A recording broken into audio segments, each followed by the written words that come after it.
G'day and welcome back to Coach Greg. In today's video, we're going to be looking at close range strike rotation options. Strike rotation is an integral part of having a batting game plan. It is used when a bowler's bowled a good ball and you want to get off strike and put pressure back on the bowler by keeping the scoreboard ticking over, or when you want to get the other batsman on strike because you might be struggling against a particular bowler. The close range strike rotation is going to be used for when there's a good ball bowled to you, but you're still scoring runs at the same time and get into the non-strike end to take some pressure off yourself and share the pressure between the load. The first option we're going to look at is a drop into square leg. This is when a bowler is bowling particularly well and there's a lot of guys in the slip and gully region.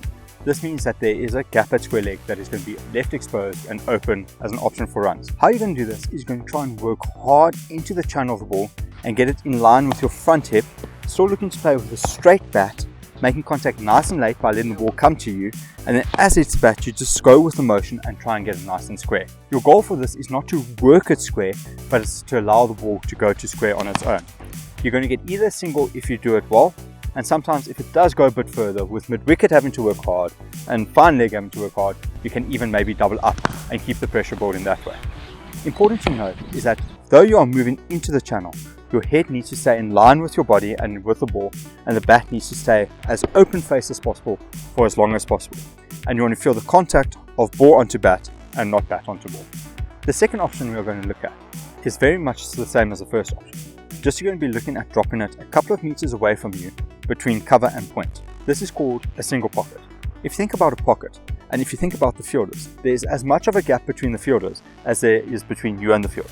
So if you can drop it just close enough to you, far enough away from the bowler and far enough away from the keeper, those fielders have to move hard to get into the ball, and it's an easy single option. How we're going to do this is we're going to work hard at getting our back hip in line with the ball. Same as before, we're going to look to play nice and late by letting the ball come onto the bat, still with a full face, and as it hits you're just going to allow the ball to drop into the offside. Important to note here is you do not want to have too much of an angle on the bat, because if the bat's too angled, the ball's naturally going to go further behind, and that will go closer to the point or the gully fielder if there is.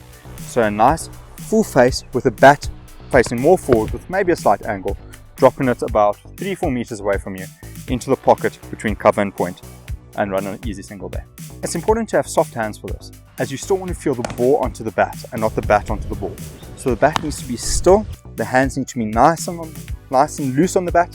As the ball hits, you're going to feel the bat push back into your hands, and that's going to cause it to drop slightly in front and nice and close to you, so that we don't hit it to the field. The third option we're going to look at is if the ball is maybe not swinging as much and there aren't as many slips or gullies in place. You're going to look at playing the ball outside the line of your right hip and working it down to third man. Important to note here is we do not want to open the face onto the ball, because if there is any movement, you are promoting the outside edge, and at the same time it could hit the bottom of the bat and then go onto the stumps. So you still want to show a full face for the bat, but going over the ball so it goes nice and down. You can either just leave the bat there and let the ball run off the bat, or you can actively look to hit down on the ball nice and late, and that will force it down to third man. Important to realize is that your head still needs to move as close to the channel as possible, and the hands are working over the top of the ball for as long as possible, making sure that it hits the middle of the bat with full face towards third man. We at Coach Greg feel that this is an important part to any batting game plan, as if you can keep the scoreboard ticking, you're going to build runs for yourself and for the team. If you did enjoy today's video, please leave a like below. Also remember to subscribe and hit that bell notification so you can get the content as soon as it releases. Please leave a comment below detailing which is your favorite strike rotation option and any others that you might use.